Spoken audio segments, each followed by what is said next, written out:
try and keep it quick and short for you. A number of the countries and private sector players and civil society here are partners of ours. And so, Madam President, I'm delighted to have the opportunity to be a part of this group with you. I think the Global Gateway is the right thing at the right time. And let me tell you why. There is a confluence right now of ambition and arithmetic. 1.2 billion young people in the emerging markets will become ready for a job in the coming 15 years. The same emerging markets are currently forecasted to produce 400 million jobs for them. Those estimates could be wrong because they're made by economists like us. But they will not be wrong by 800 million.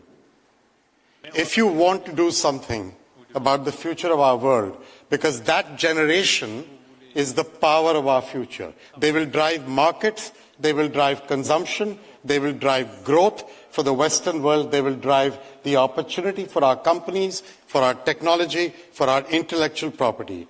For the countries there, they will drive prosperity and quality of life for their citizens. This is what every politician promises to their citizens, quality of life and jobs.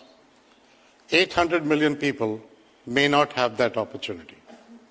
It is really important for all of society to think about those like the Prime Minister of Grenada just said.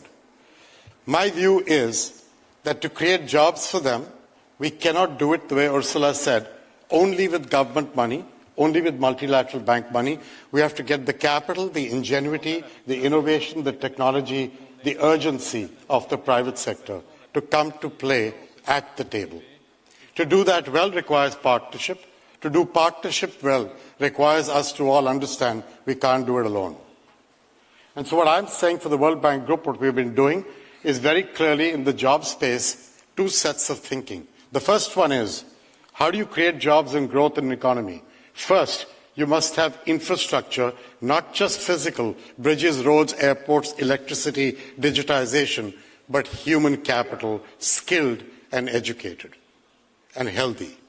Second, you must have the environment in that country for businesses to prosper, rules, regulations, ways of operating and governance. And third, you need the catalytic capital for the private sector. Our institution, like many others like us, the EBRD is here, others are here, EIB, we have the ability to provide all parts of that puzzle. IBRD and IDA, a number of my friends here in the governments know, we provide work on the infrastructure, both physical and human. Our Knowledge Bank provides the capacity for those rules, but we also provide performance-based financing for those rules to be implemented. And then finally, IFC and WIGA provide the catalytic capital. That's one set of things. The second set is, we cannot keep creating jobs in the emerging markets, which essentially look to outsource jobs from the Western world to provide for this capacity. That model will not continue to work. There is a political challenge in the developed world around that model. And therefore, you have to find sectors that are locally relevant jobs for those countries. What are those? Infrastructure, its construction, and then what it enables. Second, agriculture for small farmers. Very important, very critical for their productivity and to stay doing what they're doing on a farm. Third, primary health care and its delivery. Fourth, tourism. And fifth, value-added manufacturing of the type you heard from many here, including minerals and metals. A lot of what the World Bank Group is announcing for the last 2 years are exactly in these spaces. 300 million people in Africa to be connected to productive baseload power, not just one light and one fan, but the ability to be productive. Affordable baseload energy.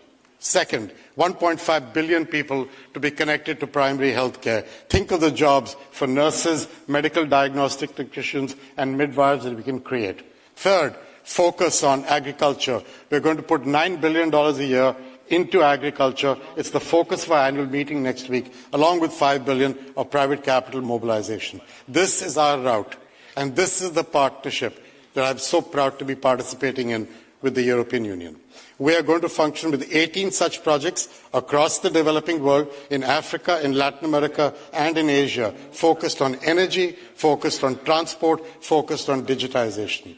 Partnership. Thank you. Thank you very much.